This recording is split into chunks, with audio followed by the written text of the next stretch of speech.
നമസ്കാരം. Political grand ഫിനാലയിലേക്ക് എല്ലാ പ്രേക്ഷകർക്കും സ്വാഗതം. ഞാൻ MG രേണുക, ഇത് കിരൺ ബാബു, ഞങ്ങളുടെ ഇലക്ഷൻ അനലിസ്റ്റ്. കിരൺ, നമുക്കപ്പം ഇന്നത്തെ PJF ആരംഭിക്കാം. ഇന്ന് ഏറ്റവും പ്രധാനം 5ാം ഘട്ട തെരഞ്ഞെടുപ്പിന്റെ വോട്ടിംഗ് കഴിഞ്ഞിരിക്കുന്നു എന്നതാണ്.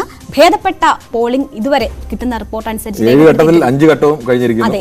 ഇനി കേവലം നിർണായകമായ 2 ഘട്ടങ്ങൾ 114 സീറ്റുകൾ 14 സീറ്റുകൾ മാത്രമാണ് ഇനി വിധി എഴുതാനുള്ളത്. ഇന്ത്യ ഇപ്പോൾ ആര് ഭരിക്കണ്ട എന്നുള്ളതിനൊക്കെ ഏകദേശം തീരുമാനമായിട്ടുണ്ടാവണം എന്നാണ് പ്രതീക്ഷിക്കുന്നത്. അപ്പോൾ 5ാം ഘട്ട തെരഞ്ഞെടുപ്പ്, ഒപ്പം തന്നെ വരാനിരിക്കുന്ന തെരഞ്ഞെടുപ്പ്, അത് ഡൽഹിയും ഹരിയാനയും ഒക്കെ ആണ് പൂർണ്ണമായും 6ാം ഘട്ടത്തിൽ വോട്ട് രേഖപ്പെടുത്താൻ പോകുന്നത്. അത് വിശദമായി പരിശോധിക്കുകയാണ് പൊളിറ്റിക്കൽ ഗ്രാൻഡ് ഫിനാലെ. ഇന്ന് പ്രേക്ഷകർക്ക് ഒരിക്കൽ കൂടി സ്വാഗതം.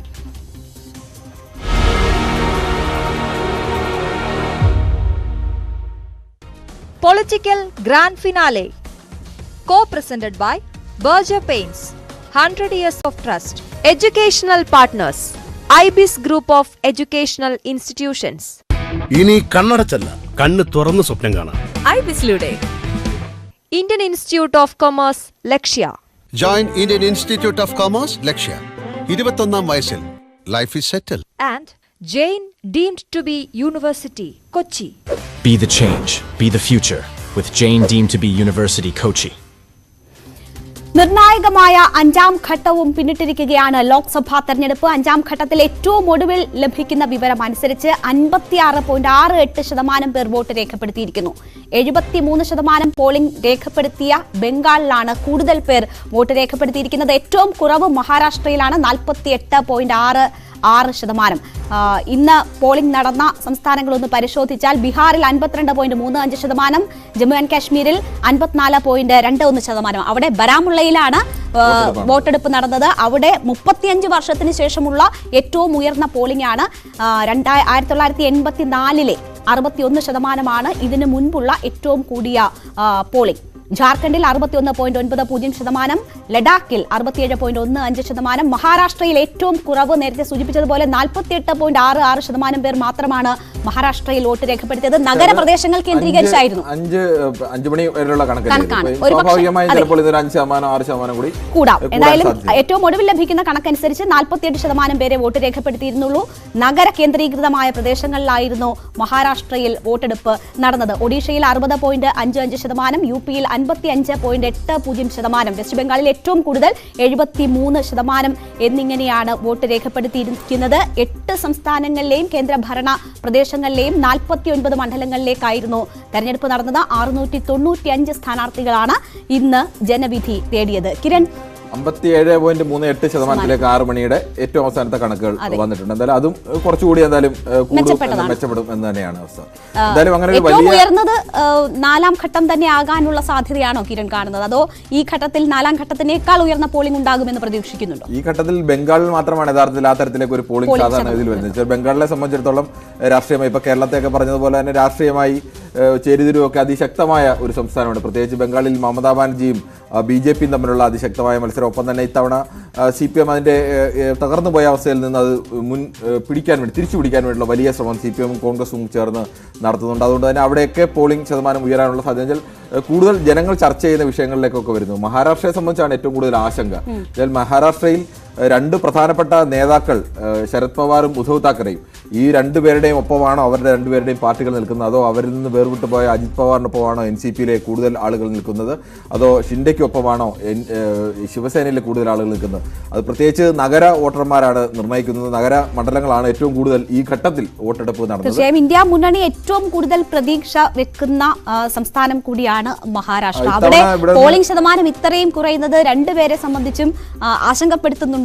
ഇപ്പോൾ കണക്കുകൂട്ടലുകൾ സ്വാഭാവികമാണ്. പക്ഷേ ഇത്തവണ എനിക്ക് തോന്നുന്നു ഏറ്റവും കൂടുതൽ ഒരു മത്സരം നേതാക്കൾ എന്ന നിലയ്ക്ക് ബംഗാളിനേക്കാൾ കൂടുതൽ, ബംഗാളിനെ സംബന്ധിച്ചിടത്തോളം ഏതെങ്കിലും തരത്തിൽ മമതയ്ക്ക് തിരിച്ചടി വന്നാലും മമത അവിടെ സംസ്ഥാനം ഭരിക്കുകയാണ്.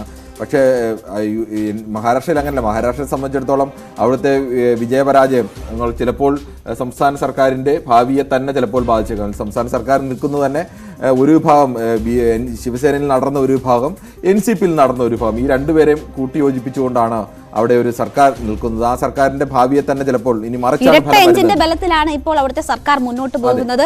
ആ ഇരട്ട എഞ്ചിനിൽ ഒരു എഞ്ചിൻ പ്രശ്നത്തിലായി കഴിഞ്ഞാൽ 3 എഞ്ചിൻ എന്ന് വേണമെങ്കിൽ പറയാം. ഏറ്റവും പ്രധാന എഞ്ചിനായി BJP നിൽക്കുന്നു. തൊട്ടുപുറകെ ആദ്യം അവർ അടർത്തിക്കൊണ്ടുവന്നത് ശിവസേനയിൽ നിന്ന് ഷിൻഡെ വിഭാഗം നിൽക്കുന്നു. അതിനുശേഷം മഹാരാഷ്ട്ര കണ്ട ഏറ്റവും വലിയ രാഷ്ട്രീയ തന്ത്രജ്ഞനും മഹാരാഷ്ട്രയിലെ ഏറ്റവും പ്രധാനപ്പെട്ട രാഷ്ട്രീയ നേതാവുമായ ശരത് പവാറിനെ പോലും പിളർത്തിക്കൊണ്ട്, ശരത് പവാറിന്റെ NCP പോലും അദ്ദേഹത്തിന്റെ ചിഹ്നമടക്കം നഷ്ടപ്പെടുന്ന അവസ്ഥയിലേക്ക് പിളർത്തിക്കൊണ്ടുവന്ന് അജിത് പവാറിന്റെ നേതൃത്വത്തിൽ ഒരു സംഘം നിൽക്കുന്നു. അവിടെയാണ് ഏറ്റവും കടുത്ത മത്സരം. ഇതിൽ ആർക്കൊപ്പമാണ് മഹാരാഷ്ട്രയിലെ പ്രധാനപ്പെട്ട പാർട്ടികൾ എന്ന് പറയുന്നത് യഥാർത്ഥത്തിൽ BJPയോ കോൺഗ്രസോ അല്ല. മഹാരാഷ്ട്രക്കാരുടെ സ്വന്തം പാർട്ടി എന്ന് പറയുന്നത് NCPയും ശിവസേനയുമാണ്.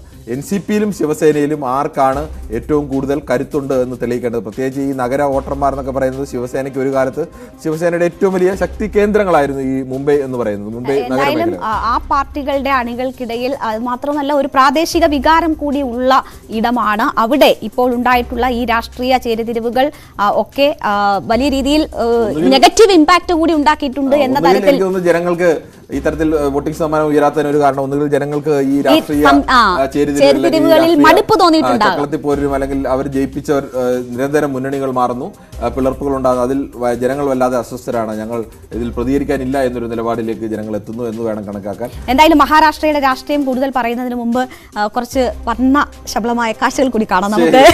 ഇന്ന് മഹാരാഷ്ട്രയിലെ ഏറ്റവും നഗര കേന്ദ്രീകൃതമായ പ്രദേശങ്ങൾ കേന്ദ്രീകരിച്ചായിരുന്നു വോട്ടിംഗ് നടന്നത്. അതുകൊണ്ട് തന്നെ ബോളിവുഡ് താരങ്ങൾ, ക്രിക്കറ്റ് താരങ്ങൾ ഉൾപ്പെടെയുള്ളവർ ഇന്ന് വോട്ട് രേഖപ്പെടുത്തുന്നത് കണ്ടു.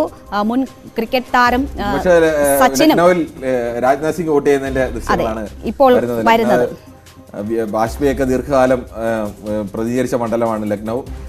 UPയെ സംബന്ധിച്ചിടത്തോളം UPയിൽ നേരത്തെ തന്നെ BJPക്ക് വലിയ ശക്തിയുള്ള, BJP ഇന്ത്യയിൽ വലിയ ശക്തിയായി മാറുന്നതിനൊക്കെ എത്രയോ മുമ്പ് തന്നെ അവിടെ BJPക്ക് ശക്തി ഉള്ള സ്ഥലമായിരുന്നു ലക്നൗ എന്ന് പറയുന്നത്. ലക്നൗ സിറ്റി അത്രത്തോളം ശക്തി BJPക്ക് നേരത്തെ തന്നെ ഉണ്ട്. വാജ്പേയിയെ പോലെ ഒരു പ്രധാനപ്പെട്ട നേതാവ് 4 or 5 തവണ തുടർച്ചയായി വിജയിച്ച മണ്ഡലമാണ് ലക്നൗ എന്ന് ഓർക്കണം. അവിടെയാണ് രാജ്നാഥ് സിംഗിനെ പോലെ UPയുടെ സ്വന്തം നേതാവ്. ഇത് സ്മൃതി ഇറാനി ഏതായാലും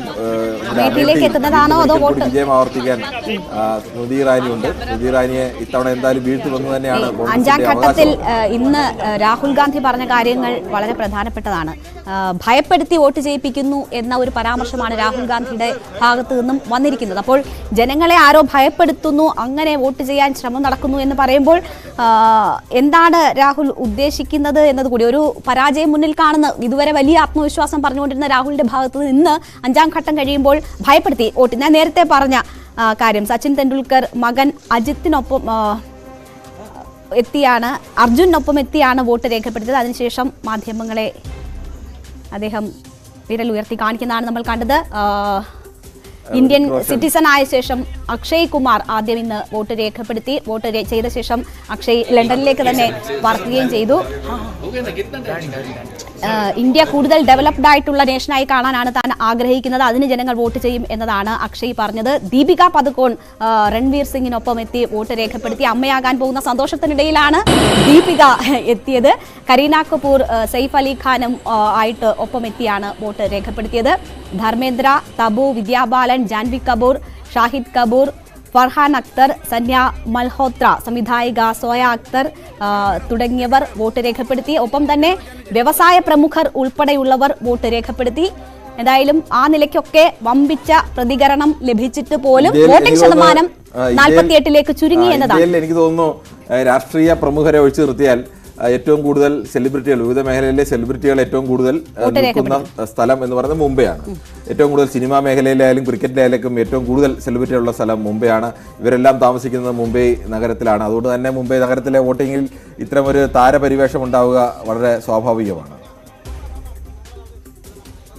പക്ഷേ എന്നിട്ട് പോലും വോട്ടിംഗ് ശതമാനം 48ൽ ചുരുങ്ങി എന്നുള്ളതാണ് മഹാരാഷ്ട്രയെ സംബന്ധിച്ചുള്ള കാര്യം. ഞാൻ നേരത്തെ സൂചിപ്പിച്ചത് കിരൺ, രാഹുൽ ഗാന്ധി പറഞ്ഞ പരാമർശത്തിലേക്കാണ്. ഒരു പക്ഷേ അത് അതിൻ്റെ ഒരു യാഥാർത്ഥ്യത്തിലേക്ക് അടുക്കുന്നു.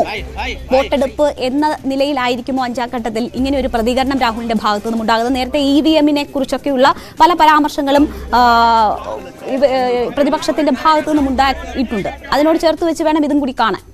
എന്തായാലും എനിക്ക് തോന്നുന്നു ഈ തെരഞ്ഞെടുപ്പിന്റെ ഘട്ടത്തിൽ അധികം കാണാത്ത ഒരു ചിത്രമാണ് മായാവതിയുടേത്. ഒരു കാലത്ത് UPA അടക്കി ഭരിച്ചിരുന്ന അല്ലെങ്കിൽ UPയിൽ ഒറ്റയ്ക്ക് ഭരണം നേടിയ മായാവതി എന്ന് പറയുന്ന അസാധാരണയായ ഒരു ഇന്ത്യൻ രാഷ്ട്രീയത്തിലെ സ്ത്രീ എന്ന് വേണമെങ്കിൽ പറയാം. മറ്റ് സ്ത്രീ നേതാക്കളെ ആരെയും പോലെയല്ല, ഏറ്റവും സാധാരണമായ ഒരു കുടുംബത്തിൽ ജനിച്ചു വളർന്ന്, അതും അവിടുത്തെ ഒരു ദളിത് കുടുംബത്തിൽ ജനിച്ചു വളർന്ന് ഒറ്റയ്ക്ക് ഫൈറ്റ് ചെയ്ത് കാൻഷിറാം എന്നൊരു നേതാവ് കണ്ടെത്തി മുന്നിൽ വന്ന് UPയിലെ കടുത്ത ജാതി രാഷ്ട്രീയമുള്ള ഒരു സ്ഥലത്ത് അവിടുത്തെ ജാതി രാഷ്ട്രീയത്തിൻ്റെ ഇക്വേഷനുകൾ കൃത്യമായി പഠിച്ച് അത് ഏറ്റവും ഫലപ്രദമായി ഉപയോഗിച്ചത്. എന്നാൽ ദളിത് രാഷ്ട്രീയത്തിനോടൊപ്പം തന്നെ ബ്രാഹ്മൺ രാഷ്ട്രീയത്തെയും കൂട്ടിയോജിപ്പിച്ചുകൊണ്ട് Dalit vote plus Brahman vote നേടിക്കഴിഞ്ഞാൽ UPയിൽ ജയിക്കാൻ കഴിയും എന്നുള്ള ഒരു തെളിയിച്ച ഒരു നേതാവ് കൂടിയാണ് മായാവതി. പക്ഷേ എന്തുകൊണ്ടോ കഴിഞ്ഞ കേസുകളുമൊക്കെയായി ബന്ധപ്പെട്ട് മായാവതി നേതാവിൽ അങ്ങനെ സെക്കൻഡ് ലെയർ ലീഡർമാരുടെ അഭാവവും അങ്ങനെയൊക്കെ ബന്ധപ്പെട്ട് അവർ കഴിഞ്ഞ കുറേ കാലമായി നിശബ്ദതയിലാണ്. ഇത്തവണയും കഴിഞ്ഞ തവണ 10 ലോക്സഭാ സീറ്റുകൾ UPയിൽ നിന്ന് നേടിയതാണെന്ന് ആലോചിക്കണം. BSP SP സഖ്യം വന്നപ്പോൾ SP ആയിരുന്നു വലിയ പാർട്ടിയെങ്കിലും അന്ന് 10 സീറ്റുകൾ നേടാൻ കഴിഞ്ഞത് BSPക്കാണ്. SPക്ക് 5 സീറ്റുകൾ മാത്രം ഒതുങ്ങേണ്ടി വന്ന അവസ്ഥ കൂടി ഉണ്ടായിരുന്നു. അപ്പോൾ ആ മായാവതിയാണ് ഇപ്പോൾ ഒറ്റയ്ക്ക് മത്സരിക്കുന്നത്. 2014 മുതൽ നിറം മങ്ങുന്നു, 2019 ശേഷം ഏതാണ്ട് നാമാവശേഷമാകുന്ന തരത്തിലേക്ക് തന്നെ. പക്ഷെ അപ്പോഴും രേണുക മറ്റൊരു കാര്യം ആലോചിക്കണം. ഈ BSP പരാജയപ്പെടുന്ന ഘട്ടത്തിലൊക്കെ നേരത്തെ അവർക്ക് 19%, 20% വോട്ടുണ്ടായത് 12% കുറയുമ്പോഴും ഈ 12% എന്നൊക്കെ പറഞ്ഞാൽ UPയെ സംബന്ധിച്ച് ഒരു ഭാഗത്ത് BJP നിൽക്കുന്നു, മറുഭാഗത്ത് കോൺഗ്രസ് SP നിൽക്കുന്നു, മറ്റൊരു ഭാഗത്ത് BSP നിൽക്കുന്നു. BSPയെ സംബന്ധിച്ച് ഈ 10%, 12% വോട്ടുണ്ടെങ്കിൽ ആ വോട്ട് എങ്ങോട്ട് പോകുന്നു എന്നുള്ളത് പോലും ഇപ്പൊ BSPയുടെ വോട്ട് കണ്ണുവച്ചിട്ടാണ് BJP പ്രധാനമായി നിൽക്കുന്നത്. ചില ദളിത് വോട്ടുകൾ വിശാലമായ ഒരു ഹിന്ദു ഐക്യത്തിലേക്ക്, അതിനാണ് കഴിഞ്ഞ ദിവസം അടക്കം പ്രധാനമന്ത്രി അടക്കം വന്നിട്ട് പറഞ്ഞത് അയോധ്യയിൽ അവിടെ UPയിൽ യോഗി ആദിത്യനാഥിന്റെ ഭരണമാണ്, ആ ഭരണത്തിന് ഏതെങ്കിലും തരത്തിൽ ഈ ലോക്സഭാ തെരഞ്ഞെടുപ്പ് ബാധിക്കില്ല, അത്രത്തോളം വലിയ ഭൂരിപക്ഷമുണ്ട്. പക്ഷേ അവിടെ SPയും കോൺഗ്രസുമാണ് ജയിക്കുന്നതെങ്കിൽ ബുൾഡോസർ ഉപയോഗിച്ചുകൊണ്ട് അവർ ഈ അയോധ്യയിലെ രാമക്ഷേത്രം തകർക്കുമെന്ന് ഒരു പ്രധാനമന്ത്രി തന്നെ വന്ന് പറയുന്നു. അസാധാരണമായ രീതിയിലാണ്. ഇന്ത്യൻ പ്രധാനമന്ത്രിമാരും ഇത്തരത്തിൽ പ്രതികരിച്ചിട്ടില്ല. ആ തരത്തിലേക്ക് ഏറ്റവും ഹിന്ദുത്വ വർഗീയ വികാരം ഉണർത്താൻ കഴിയുന്ന തരത്തിലേക്കുള്ളൊരു പ്രസ്താവന അടക്കമിറക്കിയത് എനിക്ക് തോന്നുന്നു പ്രധാനമായും ഈ ഹിന്ദു വോട്ടിലൊരു ഏകീകരണം ഉണ്ടാകണം. അതുതന്നെ ദളിത് വോട്ടുകളിലടക്കം അവർ ഒരു കാരണവശാലും SPയിലേക്ക് പോകരുത്. എന്നുവെച്ചാൽ നേരത്തെ തന്നെ SP BSP തമ്മിൽ ഈ രണ്ടുപേരെ വോട്ട് ബാങ്കുകൾ തമ്മിൽ ചെറിയ സംഘർഷങ്ങളുണ്ട്. കാരണം BSPയുടെ പ്രധാനപ്പെട്ട വോട്ട് എന്ന് പറയുന്നത് SC വിഭാഗത്തിൽപ്പെടുന്ന പ്രധാനമായി SC വിഭാഗത്തിൽപ്പെടുന്നതാണ്. SPയുടെ വോട്ടാണെങ്കിൽ പ്രധാനമായും യാദവ് OBC മുസ്ലിം വോട്ടുകളാണ്. പ്രധാനമായും ഈ നേരിട്ട് സംഘർഷം വരുന്നത് ഒരിക്കലും ദളിത് വിഭാഗങ്ങൾ ജോലിയെടുക്കുന്നത്, മഹാഭൂരിപക്ഷം പേരും തൊഴിലെടുക്കുന്നത് ഈ OBC വിഭാഗത്തിൽപ്പെടുന്ന യാദവരുടെയോ അല്ലെങ്കിൽ ജാട്ടുകളുടെയോ ഒക്കെ കൃഷിയിടങ്ങളിലൊക്കെയാണ്. അതുകൊണ്ട് നേരിട്ട് അവർ തമ്മിലാണ് സംഘർഷം വരുന്നത്. അങ്ങനെ ഏതെങ്കിലും തരത്തിൽ കൃഷിഭൂമിയുടെ ഓണർമാരോ അല്ലെങ്കിൽ വ്യവസായം നടത്തുന്നവരോ അല്ല ബ്രാഹ്മൺ വിഭാഗത്തിൽപ്പെടുന്നവർ. അതുകൊണ്ട് തന്നെ ബ്രാഹ്മൺ വിഭാഗവും ദളിത് വിഭാഗവും തമ്മിൽ അങ്ങനെ സംഘർഷം വരുന്നില്ല. ആ സംഘർഷം വീണ്ടും ഓർമ്മപ്പെടുത്തിക്കൊണ്ട് ഒരു കാരണവശാലും SP വരുന്ന ഒരവസ്ഥ ഉണ്ടാവരുത്. SP വരുന്ന ഒരവസ്ഥ ഉണ്ടായാൽ അവിടെ അയോധ്യയിലെ ക്ഷേത്രം പോലും സുരക്ഷിതമല്ല, അവിടെ ബുൾഡോസർ കയറ്റും എന്നൊക്കെ ഒരു പ്രധാനമന്ത്രി പറയുന്നത് പ്രധാനമായും ഈ BSPയുടെ അടക്കം വോട്ട് ബാങ്കുകളെ നമുക്ക് അതുമായി ബന്ധപ്പെടുത്തിയുള്ള വിഷയത്തിലേക്ക് തന്നെയാണ് അടുത്തതായി കടക്കേണ്ടത്. നിരവധിയായ വിമർശനങ്ങൾ നരേന്ദ്രമോദിക്കെതിരെ ഈ ഘട്ടത്തിൽ ഉയരുന്നുണ്ട്. അത് ഈ വർഗീയ വിഷം ചീറ്റുന്ന തരത്തിലുള്ള അദ്ദേഹത്തിന്റെ പരാമർശങ്ങളുമായി ബന്ധപ്പെട്ടാണ്. പക്ഷേ ഇന്നലെ ദേശീയ മാധ്യമങ്ങൾക്ക് നൽകിയ അഭിമുഖത്തിൽ അദ്ദേഹം കഴിഞ്ഞ തവണ ന്യൂസ് 18 ഉൾപ്പെടെ നൽകിയ അഭിമുഖത്തിൽ ഈ വിമർശനങ്ങളൊക്കെ തള്ളിക്കളയുന്നുണ്ട്. അപ്പോൾ കഴിഞ്ഞ ദിവസം നരേന്ദ്രമോദി നൽകിയ ചില അഭിമുഖങ്ങളിലും ന്യൂനപക്ഷങ്ങൾക്കെതിരെ താൻ ഒരു വാക്ക് പോലും പറഞ്ഞിട്ടില്ല എന്ന് അദ്ദേഹം ആവർത്തിക്കുകയാണ്. ഒരിക്കലും ന്യൂനപക്ഷങ്ങൾക്കെതിരല്ല താൻ, പ്രതിപക്ഷം പ്രീണന രാഷ്ട്രീയമാണ് കാണിക്കുന്നത്, കോൺഗ്രസിന്റെ വോട്ട് ബാങ്ക് രാഷ്ട്രീയത്തെയാണ് താൻ വിമർശിക്കുന്നതെന്ന് നരേന്ദ്രമോദി പറയുന്നു. കോൺഗ്രസ് പ്രവർത്തിക്കുന്നത് ഭരണഘടനയ്ക്ക് എതിരായിട്ടാണെന്നും മോദി പറഞ്ഞു. ഈ ദേശീയ മാധ്യമത്തിന് നൽകിയ അഭിമുഖത്തിൽ ആവർത്തിച്ച് നരേന്ദ്രമോദി തനിക്കെതിരെയുള്ള ആരോപണങ്ങൾ തള്ളിക്കളയുകയും അവിടെ നിന്നിറങ്ങി, ആ സ്റ്റുഡിയോയിൽ നിന്നിറങ്ങി അല്ലെങ്കിൽ ആ അഭിമുഖത്തിൽ നിന്നിറങ്ങി വന്ന് അടുത്ത പ്രചരണവേദിയിൽ വന്ന് ഇക്കാര്യങ്ങളൊക്കെ ആവർത്തിക്കുകയും ചെയ്യുകയാണ്. പ്രധാനമന്ത്രിക്ക് ഇത്തരം നിഷേധിക്കലുകളിലൂടെ തനിക്കെതിരെ ഉയർന്നിട്ടുള്ള ആരോപണങ്ങൾ പൂർണ്ണമായും തള്ളിക്കളയാനും ജനങ്ങളെ വിശ്വാസത്തിലെടുക്കാനും കഴിയുമെന്ന് കിരൺ വിശ്വസിക്കുന്നുണ്ടോ? രേണുക, ഇതിനകത്ത് പ്രധാനമന്ത്രി അങ്ങനെ ചെയ്യുന്നതിന് പിന്നിൽ നമ്മൾ കാണുന്നതിനപ്പുറത്തേക്ക് ചില രാഷ്ട്രീയമുണ്ട്. പ്രധാനമന്ത്രി ആദ്യം ഞാൻ ഒരു കാരണവശാലും ഒരു മുസ്ലിം വിരോധം എനിക്കില്ല, ഞാനങ്ങനെ മുസ്ലിമിനെയും ഹിന്ദുവിനെയും വേറിട്ട് കണ്ടിട്ടില്ല, അങ്ങനെ കാണുമെന്ന് എൻ്റെ മനസ്സിൽ തോന്നിയാൽ ഞാൻ എൻ്റെ പൊതുജീവിതം തന്നെ അന്ന് അവസാനിക്കുകയാണ് എന്നൊക്കെ ഒരു പ്രധാനമന്ത്രി പറയുമ്പോൾ അത് പറയുന്നത് വാരണാസിയിൽ വെച്ചിട്ട് നടക്കണം. വാരണാസിയെ സംബന്ധിച്ചിടത്തോളം നരേന്ദ്രമോദിക്ക് വാരണാസിയിൽ മത്സരിച്ചാൽ തന്നെ അതിന് ആര് എന്ത് പറഞ്ഞാലും അനായാസം തന്നെ വിജയം ഉറപ്പാണ്. അതിനകത്ത് ഇതുവരെയുള്ള രാഷ്ട്രീയത്തിൽ അല്ലെങ്കിൽ അത്യത്ഭുതങ്ങൾ വല്ലതും സംഭവിക്കണം അല്ലെങ്കിൽ അനായാസം ജയിക്കാൻ കഴിഞ്ഞ തവണത്തേക്കാൾ വോട്ടിൻ്റെ ഭൂരിപക്ഷം കൂട്ടി മിനിമം 5 ലക്ഷം വോട്ടിൻ്റെ ഭൂരിപക്ഷത്തോടുകൂടി ഇന്ത്യയിൽ ഏറ്റവും വലിയ ഭൂരിപക്ഷത്തിൽ ജയിക്കണമെന്ന് അത്യധികമായി ആഗ്രഹിക്കുകയും അതിനുവേണ്ടി പ്രവർത്തിക്കുകയും ചെയ്യുന്നുണ്ട്. അവിടെ 14.98 വോട്ട് എന്ന് വെച്ചാൽ ഏകദേശം 15% വോട്ട് എന്ന് പറയുന്നത് മുസ്ലിം വോട്ടാണ്. ഈ മുസ്ലിം വോട്ടിൽ ഒരു വിഭാഗമെങ്കിലും മോദിക്ക് ലഭിച്ചെങ്കിൽ മാത്രമേ ഈ വോട്ടിംഗ് ഭൂരിപക്ഷം ഉയർത്താൻ കഴിയൂ. അതൊക്കെ കൊണ്ടാണ് അദ്ദേഹം അവിടെ അത് പറയുന്നത്. UPA പോലുള്ള സംസ്ഥാനത്ത് അവിടെ പറയുന്നതിനപ്പുറത്തേക്ക് അല്ലെങ്കിൽ മറ്റൊരു സ്ഥലത്ത് ഒരു ഏതെങ്കിലും ദേശീയ ചാനൽ ഇംഗ്ലീഷിൽ അഭിമുഖം കൊടുക്കുന്നു അല്ലെങ്കിൽ ഹിന്ദിയിൽ അഭിമുഖം കൊടുക്കുന്നു എന്ന് കരുതി അതെല്ലാം നേരിട്ട് അവിടുത്തെ വോട്ടർമാരെ ഒന്നും ബാധിക്കുന്നില്ല. കിരൺ, പക്ഷെ അദ്ദേഹം ഇന്ന് എടുത്തു കാട്ടുന്ന ഒരു കാര്യം, പ്രതിപക്ഷം കാണിക്കുന്നത്, പ്രത്യേകിച്ച് കോൺഗ്രസ് കാണിക്കുന്നത് പ്രീണന രാഷ്ട്രീയമാണ്, വോട്ട് ബാങ്ക് രാഷ്ട്രീയമാണ് അവർ നടപ്പിലാക്കുന്നത്. ഇതിനെ തുറന്നു കാട്ടാൻ വേണ്ടിയാണ് താൻ പരാമർശങ്ങൾ നടത്തുന്നത്. അത് താൻ ന്യൂനപക്ഷങ്ങൾക്കെതിരാണ് എന്ന തരത്തിൽ വരുത്തി തീർക്കുന്നു എന്നതാണ് അദ്ദേഹം പറയുന്നത്. നമുക്കറിയാം രാഷ്ട്രീയ പാർട്ടികൾ എല്ലാവരും പലതരത്തിലുള്ള പ്രീണനങ്ങൾ നടത്താറുണ്ട്. കോൺഗ്രസ് പല ഘട്ടങ്ങളിലും അത് കാണിച്ചിട്ടുണ്ട്. പല വ്യതിയാനങ്ങളും തെരഞ്ഞെടുപ്പ് രാഷ്ട്രീയത്തിലേക്ക് കൊണ്ടുവന്നത് തന്നെ കോൺഗ്രസ് ആണ് എന്ന് നമുക്ക് പറയാം. ഈ രാം മന്ദിറിന്റെ വിഷയമൊക്കെ തന്നെയും രാജീവ് ഗാന്ധി പ്രധാനമന്ത്രിയായിരുന്ന കാലത്ത് എങ്ങനെയൊക്കെ ഉപയോഗിക്കപ്പെട്ടു എന്നത് നമുക്ക് വസ്തുതയായി മുന്നിലുണ്ട്. അപ്പോൾ ആ കാര്യങ്ങൾ ചൂണ്ടിക്കാട്ടി, ചരിത്രം ചൂണ്ടിക്കാട്ടി, താൻ വോട്ട് ബാങ്ക് രാഷ്ട്രീയത്തിനെതിരാണ്, താൻ ഒരു പദ്ധതി കൊണ്ടുവന്നാൽ ഒരു പദ്ധതിയുടെ പ്രയോജനം എല്ലാവർക്കും കിട്ടുന്നുണ്ട് എന്ന് ഉറപ്പാക്കുന്നു, അത് ജാതി നോക്കിയല്ല മതം നോക്കിയല്ല അത് എല്ലാവർക്കും കിട്ടുന്നുണ്ടെന്ന് ഉറപ്പാക്കുന്നു, അതാണ് തൻ്റെ സെക്യുലർ മൈൻഡ് എന്ന് ചൂണ്ടിക്കാട്ടിക്കൊണ്ട് മോദി ഈ കാര്യങ്ങൾ വിശദീകരിക്കുമ്പോൾ ഏതെങ്കിലും രാഷ്ട്രീയ പാർട്ടികൾക്ക് അതിൽ നിന്ന് ഭിന്നമാണ് തങ്ങളെന്ന് ആത്മാർത്ഥതയോടുകൂടി പറയാൻ പറ്റുമോ? രേണുക, ഇന്ത്യൻ രാഷ്ട്രീയത്തിൻ്റെ ചരിത്രം പരിശോധിച്ചാൽ ഈ രേണുക നേരത്തെ പറഞ്ഞതുപോലെ ആദ്യം രാഷ്ട്രീയത്തിലേക്ക് ഈ പറയുന്ന മതത്തിൻ്റെ അംശങ്ങളെ കൂട്ടിക്കലർത്താൻ ആദ്യം ശ്രമിച്ച പാർട്ടി കോൺഗ്രസ് തന്നെയാണ്. കോൺഗ്രസ് ആണ് അത്തരത്തിലേക്ക് ഇപ്പോൾ അയോധ്യയിലെ രാമക്ഷേത്ര ഇഷ്യൂവിൻ്റെ ഒക്കെ തുടക്കം എന്ന് പറഞ്ഞാൽ കോൺഗ്രസിൻ്റെ ഭാഗത്തു നിന്നുണ്ടായ വീഴ്ച അല്ലെങ്കിൽ കോൺഗ്രസ് ഒരു മൃദു ഹിന്ദുത്വ നിലപാട് സ്വീകരിക്കുന്നതിൻ്റെ ഫലമൊക്കെയാണ് ഇതിൻ്റെയൊക്കെ തുടക്കം. BJPയുടെ വളർച്ചയുടെയും ഒരു പ്രധാന ഘടകം അത് തന്നെയാണ്. കോൺഗ്രസ് ആണ് അത്തരം ഒരു വളക്കൂറുള്ള മണ്ണ് ഇന്ത്യൻ രാഷ്ട്രീയത്തിൽ സൃഷ്ടിച്ചത് കോൺഗ്രസ് ആണ്. അതിൽ നിന്ന് കോൺഗ്രസിന് ഒഴിഞ്ഞു മാറാൻ കഴിയില്ല.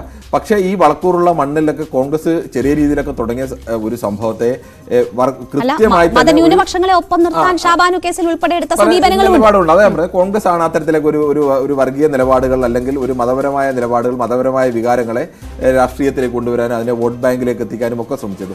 പക്ഷേ ഇതേ കോൺഗ്രസ് കൊണ്ടുവന്ന സാധനത്തെ ഇപ്പോൾ എങ്ങനെയാണ് നരേന്ദ്രമോദി ഒന്നാമത്തെ ദിവസം വാരണാസിയിൽ ഇത് പറയുന്നു.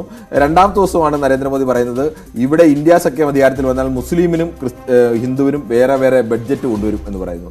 എന്തൊരു ഇന്ത്യൻ ക്രിക്കറ്റ് ടീമിലൊക്കെ മുസ്ലിങ്ങൾ വരുന്നതിനോ അല്ലെങ്കിൽ ഹിന്ദു വരുന്നതിനോ ഏതെങ്കിലും തരത്തിൽ അല്ലെങ്കിൽ ഇന്ത്യൻ ക്രിക്കറ്റ് ടീമിനെ സംബന്ധിച്ച് ജാതിയോ മതമോ ഒക്കെ നോക്കി കഴിഞ്ഞാൽ ഇന്ത്യൻ ക്രിക്കറ്റ് ടീമിന് ഒരു കാലത്ത് പറയാവുന്ന ഒരു കാര്യം, ഇന്ത്യൻ ക്രിക്കറ്റ് ടീമിൽ ഒരു 10-20 വർഷം മുമ്പ് ദളിത് വിഭാഗത്തിൽ നിന്നുള്ളവരോ പിന്നാക്ക വിഭാഗത്തിൽ നിന്നുള്ളവരോ ക്രിക്കറ്റ് ടീമിൽ വന്നിരുന്നില്ല. അതൊരു സവർണ കളിയായിരുന്നു അല്ലെങ്കിൽ ബഹുഭൂരിപക്ഷം കളിക്കാരും സവർണരായിരുന്നു എന്നൊക്കെ ഉണ്ട്. പക്ഷെ അപ്പർ ക്ലാസ് മുസ്ലിം, അപ്പർ ക്ലാസ് ഹിന്ദു എന്നുള്ള ലെവലില് അതൊക്കെ ഇന്ത്യൻ ക്രിക്കറ്റ് മാറി. ഇന്ത്യൻ ക്രിക്കറ്റിൽ ഇപ്പോൾ ഇന്ത്യയിലെ ചേരികളിൽ നിന്ന് വരുന്ന ആളുകളൊക്കെ ഇന്ത്യൻ ക്രിക്കറ്റ് ടീമിലേക്ക് എത്തുന്നു. ഏറ്റവും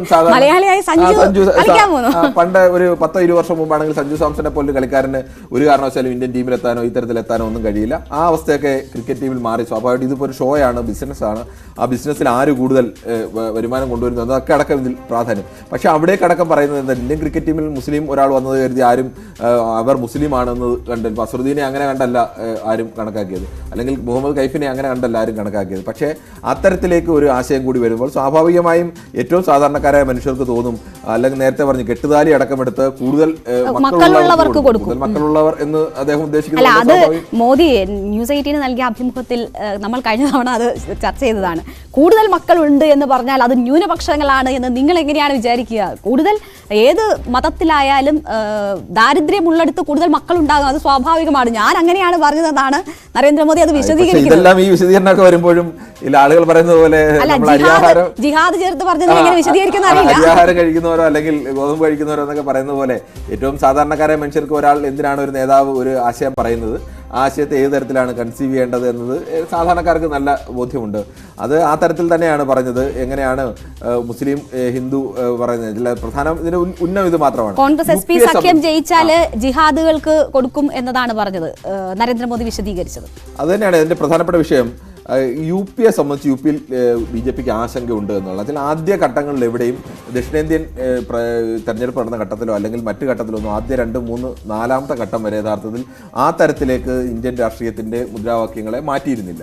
എന്തുകൊണ്ടാണ് ഈ സമയത്ത് മാറ്റുന്നതെന്ന് പറഞ്ഞാൽ യു പിയെ സംബന്ധിച്ച് BJPക്ക് ആശങ്കയുണ്ട് എന്ന് തന്നെ വ്യക്തമാക്കുന്നതാണ്. അല്ലെങ്കിൽ പ്രധാനമന്ത്രിയെ പോലെ ഒരാൾ അങ്ങനെ പറയേണ്ടതില്ല. അവിടെ ആദ്യ 2 ഘട്ടം ഒഴിവാക്കി 3ാം ഘട്ടത്തിലും 4ാം ഘട്ടത്തിലുമാണ് ഇതിലേക്ക് കടക്കുന്നത്. മഹാരാഷ്ട്രയിലും രാജസ്ഥാനിലും UPയിലും ഒക്കെ നിരന്തരം ഇത് തന്നെ പറയുകയാണ്. 4ാം ഘട്ടത്തോടു കൂടിയാണ് ഇത് ഏറ്റവും എനിക്ക് തോന്നുന്നത് പീക്കിലേക്ക് എത്തുന്നത്. അത് പ്രധാനമായും UP തന്നെയാണ് ലക്ഷ്യമിടുന്നത്. UPയെ സംബന്ധിച്ചിടത്തോളം UPയിൽ ഏതെങ്കിലും തരത്തിൽ തിരിച്ചടി നേരിട്ടാൽ അത് BJPയെ സംബന്ധിച്ചിടത്തോളം അത് ദേശീയ തലത്തിൽ തന്നെ നാണക്കേടാണ്. BJP അവിടെ യോഗി ആദിത്യനാഥിന്റെ നേതൃത്വത്തിൽ കഴിഞ്ഞ തവണ നേടിയതിനേക്കാൾ 62 സീറ്റുകൾ നേടിയെങ്കിൽ ഇത്തവണ 70-75 സീറ്റുകളെങ്കിലും നേടണം എന്നുള്ള ഒരു വലിയ ലക്ഷ്യത്തിൽ കൂടിയാണ് BJP നിൽക്കുന്നത്. അവിടെ ഒരു പ്രശ്നം ഉണ്ടാകാൻ, അവിടെ ഏതെങ്കിലും തരത്തിൽ അവിടുത്തെ മുസ്ലിം ജനവിഭാഗത്തിന്റെ വോട്ട് BJPക്ക് ലഭ്യമാകാൻ യാതൊരു സാധ്യതയുമില്ല. അപ്പോൾ ഹിന്ദു വോട്ട് ഏകീകരിക്കുക അല്ലെങ്കിൽ ഹിന്ദു വോട്ട് ജാതി വ്യത്യാസമില്ലാതെ, അത് ദളിതെന്ന് വ്യത്യാസമോ പിന്നോക്കക്കാരെന്ന വ്യത്യാസമോ ഒന്നുമില്ലാതെ ഹിന്ദു വോട്ട് ഏകീകരിക്കുക, ആ ഒരു ലക്ഷ്യത്തിലേക്ക് കൂടിയാണ് ഇത്തരം പ്രസ്താവനകൾ പ്രധാനമായും പ്രധാനമന്ത്രി നടത്തുന്നത്. അത് UPയെ സംബന്ധിച്ച് മറ്റ് സംസ്ഥാനങ്ങൾക്കില്ലാത്ത തരത്തിൽ ഏതെല്ലാം ആശങ്ക BJP ദേശീയ നേതൃത്വത്തിന് UPയിൽ ഉണ്ട് എന്നതുകൂടി വ്യക്തമാക്കുന്നതാണ്. അല്ലെങ്കിൽ ഈ തരത്തിലേക്ക് ഒരു പ്രചരണത്തെ കൊണ്ടുപോകേണ്ടതില്ല. നരേന്ദ്രമോദി അങ്ങനെ അറിയാതെ ഒരു പ്രസംഗത്തിൽ ആവേശം കൊണ്ട് പറയുന്ന ഒരാളൊന്നുമല്ല. വളരെ തന്ത്രപരമായി തന്നെ കാൽക്കുലേറ്റ് ചെയ്ത് തന്നെയാണ്. അതുകൊണ്ടാണ് ഈ CAA ഈ സമയത്ത് കൃത്യമായി CAAക്ക് ആളുകൾക്ക് പൗരത്വ സർട്ടിഫിക്കറ്റ് കൊടുക്കുന്നു. പക്ഷേ ആ പൗര സർട്ടിഫിക്കറ്റിൽ നരേന്ദ്രമോദി കോൺഗ്രസിനെയും ഇന്ത്യ സഖ്യത്തെയും വെല്ലുവിളിക്കുന്നു. പക്ഷേ അവിടെയെങ്ങും ഇവർ ഒരു തരത്തിലും കോൺഗ്രസോ ഇന്ത്യ സഖ്യത്തിലെ ആളുകളോ അതിൽ കൊത്തുന്നില്ല. തന്ത്രപൂർവ്വമായി അവർ മാറി നിൽക്കുന്നു. എങ്ങനെയാണോ ഈ വയനാട്ടിൽ ലീഗിന്റെ പതാക പിടിക്കേണ്ട എന്ന് തീരുമാനിച്ചത്, ഒരു തരത്തിൽ പറഞ്ഞാൽ അതൊരു തന്ത്രപരമായ നിലപാടായിരുന്നു. ഉത്തരേന്ത്യയിൽ അത് ലീഗിന്റെ പതാകയുമായി വന്നു കഴിഞ്ഞാൽ അത് പാകിസ്ഥാന്റെ പതാകയാണെന്ന് പറഞ്ഞാൽ വിശ്വസിക്കുന്ന ആളുകൾ ഉത്തരേന്ത്യയിലുണ്ട്. അത്തരം പ്രചരണം കഴിഞ്ഞ തവണ കോൺഗ്രസിന് കരുത്ത തിരിച്ചടിയാവുകയും ഒക്കെ ചെയ്തതാണ്. അതുകൊണ്ട് അവർ തന്ത്രപരമായ മൗനം പാലിച്ചപ്പോൾ വീണ്ടും വീണ്ടും ആവർത്തിച്ചുകൊണ്ട് പ്രതിപക്ഷ പാർട്ടികളെ തന്റെ പ്രതികരണത്തിന് മറുപ്രതികരണങ്ങൾ സൃഷ്ടിക്കുക. മാത്രമല്ല ആരോപണങ്ങൾ പൂർണ്ണമായും നിഷേധിക്കുക കൂടിയാണ്. ഈ 400-ലധികം സീറ്റ് നേടിയാൽ ഭരണഘടന തിരുത്തും എന്ന് പറയുന്നത് പൂർണ്ണമായും തള്ളുകയാണ് പ്രധാനമന്ത്രി. ഇപ്പോൾ വേണമെങ്കിലും ആകാമായിരുന്നു, ഞങ്ങൾക്ക് അത് ചെയ്തില്ലല്ലോ എന്ന കാര്യം ചൂണ്ടിക്കാട്ടുകയാണ്. ഡെമോക്രസി അതെ അല്ല, ഇത്രയധികം സീറ്റുകൾ ഇപ്പോഴും ഉണ്ട് എന്ന കാര്യം ചൂണ്ടിക്കാട്ടി രാജ്യസഭയിലടക്കം ഇപ്പോഴും ഭൂരിപക്ഷത്തിന് വേണമെങ്കിൽ ഈ പുറത്തു നിൽക്കുന്ന പാർട്ടികളൊക്കെ ആശ്രയിക്കേണ്ട അവസ്ഥയുണ്ട്. പക്ഷേ നരേന്ദ്രമോദി പറയുന്നത് ഇത്രയധികം ഭൂരിപക്ഷത്തിൽ 10 വർഷം ഭരിച്ചിട്ടും ഞങ്ങൾ എങ്ങനെയാണ് പെരുമാറിയതെന്ന് ചൂണ്ടിക്കാട്ടിയാണ് ഈ വിമർശനങ്ങൾക്ക് അദ്ദേഹം മറുപടി നൽകുന്നത്. കഴിഞ്ഞ ദിവസം മറുപടി പറയുന്നുണ്ട്. CAA അടക്കമുള്ള വിഷയങ്ങളിനകത്ത് ഇന്ത്യൻ ഭരണഘടന ലോകത്ത് തന്നെ അംഗീകരിക്കുന്നത് ഇന്ത്യയുടെ ഒരു മതേതരത്വ സംവിധാനം വെച്ചിട്ടുണ്ട്. ഇന്ത്യയിൽ നടപ്പായത് എങ്ങനെയെന്ന് ആലോചിക്കുന്നതിനപ്പുറത്തേക്ക് ഒരു പുസ്തകം എന്ന നിലയ്ക്ക് അല്ലെങ്കിൽ ആദർശം എന്ന നിലയ്ക്ക് ഇന്ത്യൻ ഭരണഘടന ലോകം മുഴുവൻ അംഗീകരിക്കുന്ന ഒരു പുരോഗമന ഭരണഘടനയാണ്. യൂറോപ്യൻ രാജ്യങ്ങളെക്കാളൊക്കെ ഏറെ പുരോഗമനാത്മകമായ ഒരു ഭരണഘടനയാണ് ഇന്ത്യൻ ഭരണഘടന. ഇപ്പോൾ ഈവൻ ബ്രിട്ടനിൽ പോലും ഇപ്പോഴും രാജഭരണത്തിൻ്റെ എല്ലാ നൂലാമാലകളും നിലനിർത്തി അല്ലെങ്കിൽ അതിൻ്റെ പരമ്പരാഗതമായ ആചാരങ്ങൾ നിലനിർത്തിക്കൊണ്ടുള്ള ഭരണഘടനയാണെങ്കിൽ അവർക്ക് ലിഖിതമായ ഭരണഘടനയല്ല. ഇന്ത്യയിൽ അങ്ങനെയല്ല. ഇന്ത്യ ഒരു ജനാധിപത്യത്തിൻ്റെ ഏറ്റവും ശാസ്ത്രീയമായ ഒരു ഭരണഘടന, പരമാവധി ശാസ്ത്രീയമായ ഒരു ഭരണഘടന നിൽക്കുന്ന സ്ഥലമാണ്.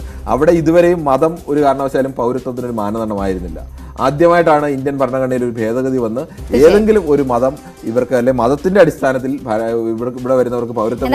മോദി പറഞ്ഞിരിക്കുന്നത് ഡെമോക്രസി എന്ന് പറയുന്നത് ഓരോ ഇന്ത്യക്കാരന്റെയും ഞരമ്പുകളിലാണ് കുടികൊള്ളുന്നതെന്നാണ് കഴിഞ്ഞ ദിവസം നരേന്ദ്രമോദി പറഞ്ഞത്. എന്തായാലും എല്ലാ വിമർശനങ്ങളും പൂർണ്ണമായും നിഷേധിക്കുകയും അതിന് കൃത്യമായി മറുപടി പറഞ്ഞു പോകാനുമാണ് ഓരോ അഭിമുഖത്തിലും പ്രധാനമന്ത്രി ശ്രമിക്കുന്നത്. അതാണ് നമ്മൾ ആ വിഷയം വീണ്ടും എടുത്തത്. എന്തായാലും തിരിച്ചെത്താം പൊളിറ്റിക്കൽ ഗ്രാൻഡ് ഫിനാലെയിലേക്ക് ഒരിടവേളയ്ക്ക് ശേഷം.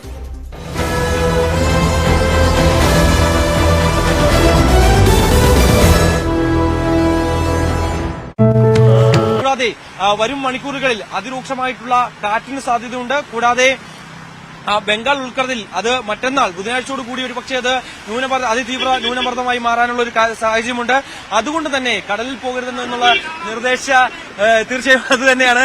കാരണം കുട്ടികളൊക്കെ തന്നെ കോളേജിൽ പോകുന്നത് കൊണ്ട് തന്നെ അവർ പ്രധാനമായും അവധി അടക്കമുള്ള ആവശ്യങ്ങൾ അവർ മുന്നോട്ട് വെക്കുന്നുണ്ട്. കാരണം അതിരൂക്ഷമായിട്ടുള്ള മഴയാണ്. കാരണം നമുക്ക് പോലും തന്നെ ഇത്തരത്തിൽ ഇങ്ങനെ നിൽക്കാൻ പറ്റാത്തൊരു സാഹചര്യമാണ്. കാരണം പല കുഴികളുണ്ട്, ഇത്തരത്തിൽ രൂപപ്പെട്ടിരിക്കുന്ന ഒരു സാഹചര്യമുണ്ട്. കൂടാതെ നേരത്തെ നമ്മൾ പറഞ്ഞതുപോലെ തന്നെ റോഡുകൾ പ്രധാനപ്പെട്ട റോഡുകളെല്ലാം തന്നെ നഗരഹൃദയത്തിലുള്ള റോഡുകളെല്ലാം തന്നെ ഈ ഒരു സ്മാർട്ട് സിറ്റി പദ്ധതിയുടെ ഭാഗമായി കുഴിച്ചിട്ടിരിക്കുന്ന ഒരു സ്ഥിതിവിശേഷമുണ്ട്. അതുകൊണ്ട് തന്നെ അവിടെ ഇവിടെയൊക്കെ വെള്ളക്കെട്ട് രൂക്ഷമായാൽ ഒരു പക്ഷേ ഇരുചക്ര വാഹനത്തിൽ വരുന്നവർക്കും ഒക്കെ തന്നെ അത് വലിയ രീതിയിൽ വലിയ കഷ്ടതകൾ അനുഭവിക്കേണ്ടി വരും. കാരണം ആ കുഴികളിൽ വീണ് പലർക്കും അപകടം സംഭവിക്കാനുള്ള ഒരു സാധ്യതയുണ്ട്. പക്ഷേ അക്കാര്യത്തിലൊന്നും തന്നെ ഒരു കൃത്യമായ ഇടപെടൽ ഉണ്ടായിട്ടില്ല എന്നുള്ളത് തന്നെയാണ്. നമ്മൾ തന്നെയാണ് ഇതുമായി സംബന്ധിച്ച് സ്കൂൾ തുറക്കാൻ പോകുന്ന ഒരു സ്ഥിതിവിശേഷം, അധ്യയന വർഷത്തിലേക്ക് കടക്കാൻ പോകുമ്പോൾ അതിരൂക്ഷമായ മഴ ലഭ്യമാകാൻ പോകുന്നു എന്നുള്ള മുന്നറിയിപ്പൊക്കെ കണക്കിലെടുത്തുകൊണ്ട് തന്നെ ഈ റോഡുകളുടെ പണി അതിവേഗം പൂർത്തീകരിക്കണമെന്നുള്ള ആവശ്യം ജനങ്ങൾ മുന്നോട്ട് വയ്ക്കുകയും ചെയ്തു. അതിന്റെ ഒരു ക്യാമ്പയിൻ കൂടി നമ്മൾ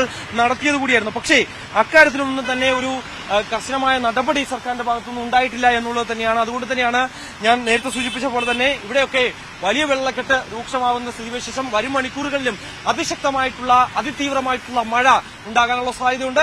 തെക്കൻ കേരളത്തെ സംബന്ധിച്ച് ആലപ്പുഴയിലും പത്തനംതിട്ടയിലും ഈ ഒരു റെഡ് അലർട്ട് പ്രഖ്യാപിക്കുകയും ചെയ്തിട്ടുണ്ട്. തിരുവനന്തപുരം, കൊല്ലം അടക്കമുള്ള ജില്ലകളിൽ ഓറഞ്ച് അലർട്ടാണ് പ്രഖ്യാപിച്ചിരിക്കുന്നതെങ്കിൽ പോലും തന്നെ വരും മണിക്കൂറുകളിൽ തിരുവനന്തപുരത്ത് ഈ മഴ ഇങ്ങനെ തോരാതെ നിൽക്കുന്നതുകൊണ്ട് തന്നെ മുന്നറിയിപ്പിൽ മാറ്റമുണ്ടാകാനുള്ള ഒരു സാധ്യതയുണ്ട്. എന്തായാലും വരും മണിക്കൂറുകളിലും അതിതീവ്രമായ മഴ ലഭ്യമാകാനുള്ള സാധ്യത തന്നെയാണ് നമുക്ക് ഈ ഒരു ഘട്ടത്തിൽ മനസ്സിലാക്കുന്നത്. എന്തായാലും ഞാൻ നിൽക്കുന്ന തിരുവനന്തപുരത്തെ പ്രധാനപ്പെട്ട നഗരഭാഗത്തൊക്കെ തന്നെ വെള്ളക്കെട്ട് അതിരൂക്ഷമാകുന്നു എന്നുള്ളത് തന്നെയാണ്. തിരുവനന്തപുരത്ത് മഴ കനത്താൽ ഏറ്റവും ആദ്യം വെള്ളത്തിനടിയിലാകുന്ന നഗരപ്രദേശങ്ങളാണ് കണ്ണമ്മൂലയും ഗൗരീശവട്ടവും. നമ്മളിപ്പോൾ കണ്ണമ്മൂല തോടിന് അരികിലാണുള്ളത്. ഇപ്പോൾ ഈ അപകടകരമായ തരത്തിൽ വീടുകൾ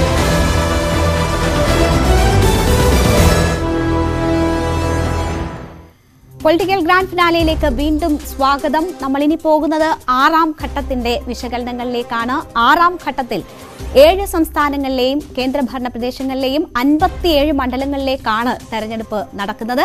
6ാം ഘട്ട വോട്ടെടുപ്പ് നടക്കുന്നത് മെയ് 25-നാണ്. ഈ മാസം 25-നാണ് തെരഞ്ഞെടുപ്പ്. ബീഹാറിലെ 8 സീറ്റ്, ഹരിയാനയിലെ 10, ജാർഖണ്ഡ് 4, ഒഡീഷ 6, ഉത്തർപ്രദേശിലെ 14, ബംഗാളിലെ 8, ഡൽഹിയിലെ 7. അതിൽ ഡൽഹിയും ഹരിയാനയും പൂർണ്ണമായും ലോക്സഭാ തെരഞ്ഞെടുപ്പിന് വോട്ട് രേഖപ്പെടുത്തുന്ന മണ്ഡലം ഘട്ടം കൂടിയാണ് 6ാം ഘട്ടം. അപ്പോ ആദ്യം നമുക്ക് ഡൽഹി എടുക്കാം അല്ലേ? ഡൽഹിയിൽ എന്ത് സംഭവിക്കുമെന്നത് വളരെ ഏറ്റവും പ്രധാനമായി നിൽക്കുന്നത്. ഡൽഹിയെ സംബന്ധിച്ച് നമ്മൾ എനിക്ക് തോന്നുന്നു ഡൽഹിയിലെ ഒരു ചരിത്രം കൂടി പറഞ്ഞിട്ട് 7 സീറ്റാണ് ഡൽഹിയെ സംബന്ധിച്ചുള്ളത്.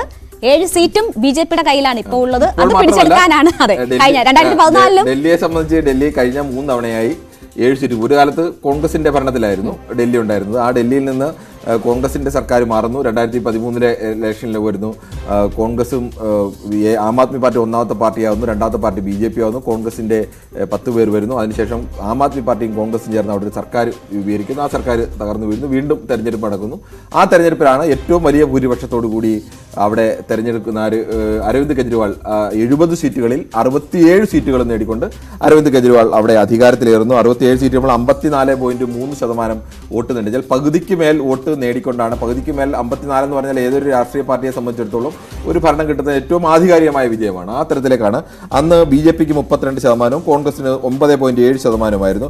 2020 5 വർഷത്തെ ഭരണത്തിന് ശേഷം വരുമ്പോഴും സാധാരണഗതിയിൽ ഇങ്ങനെ ഒരു സർക്കാർ വന്ന് വലിയ വാഗ്ദാനങ്ങളൊക്കെ നൽകി വരുന്ന സർക്കാരുകളെല്ലാം ഒരു തവണ കഴിയുമ്പോൾ വലിയ തിരിച്ചടി അവർക്ക് നേരിടാൻ. സാധാരണഗതിയിൽ കേജ്രിവാൾ ഇപ്പം ഗ്യാരണ്ടി നൽകിയതുപോലെ എല്ലാവർക്കും വൈദ്യുതി എത്തിക്കുന്നു, അല്ലെങ്കിൽ സാധാരണ സ്കൂളുകളെല്ലാം ഉന്നത നിലവാരത്തിലേക്ക്, സ്വകാര്യ സ്കൂളുകളെക്കാൾ നിലവാരത്തിലേക്ക് സർക്കാർ സ്കൂളുകൾ ഉയർത്തുകയും അവിടുത്തെ ആശുപത്രികളിൽ സൗകര്യം ഉയർന്ന തുക കൊടുത്താൽ മാത്രം ആശുപത്രി ചികിത്സ ലഭ്യമായിരുന്ന ഒരു നാട്ടിലേക്ക് അവിടുത്തെ സർക്കാർ ആശുപത്രികളിലൊക്കെ സാധാരണക്കാർക്കും മികച്ച ചികിത്സ ലഭ്യമാകുന്ന ഒരു അവസ്ഥയിലേക്ക് കൊണ്ടുവന്ന് 2020 തെരഞ്ഞെടുപ്പ് വരുന്നു. 2020 തെരഞ്ഞെടുപ്പിൽ കെജ്രിവാളിനെതിരെ അതിശക്തമായ രീതിയിലേക്കുള്ള ആക്രമണങ്ങളൊക്കെ വരുമ്പോഴും 2020 തെരഞ്ഞെടുപ്പിലും കെജ്രിവാൾ ജയിക്കുന്നത് 53.57. 1% വോട്ടിന്റെ കുറവ് പോലും 2015 നിന്ന് 2020 എത്തുമ്പോൾ കെജ്രിവാളിന് ഉണ്ടാവുന്നില്ല.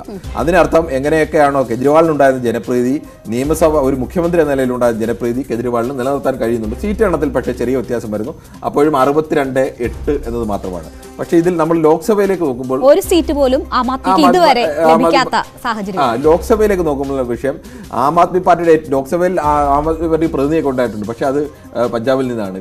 ഡൽഹി പോലീസ് സ്ഥലത്ത് കെജ്രിവാളിന്റെ സ്വന്തം സ്ഥലത്ത് നിന്ന് ആം ആദ്മി പാർട്ടിക്ക് ഒരിക്കൽ പോലും ഒരു ലോക്സഭാ കാൻഡിഡേറ്റിനെ വിജയിപ്പിക്കാൻ കഴിഞ്ഞിട്ടില്ല. ഇതിൽ കിരൺ ഏറ്റവും പ്രധാനപ്പെട്ട കാര്യം 2009 57% വോട്ടുണ്ടായിരുന്ന കോൺഗ്രസിന്റെ പതനമാണ് ഇതിൽ ഏറ്റവും ശ്രദ്ധേയം. 2014 ആകുമ്പോൾ തുച്ഛമായ വോട്ട് ഷെയറിലേക്ക് കോൺഗ്രസ് പോകുന്നു. പിന്നീട് ഒരു സീറ്റും ജയിക്കാൻ പറ്റാത്ത തരത്തിൽ നിലംപരിശായി പോകുന്ന സാഹചര്യമാണ്. കാര്യമാണ്. അപ്പോൾ ഈ 2009 നിന്ന് 2024 എത്തുമ്പോൾ കോൺഗ്രസിന് എന്താണ് അവിടെ സംഭവിച്ചത്?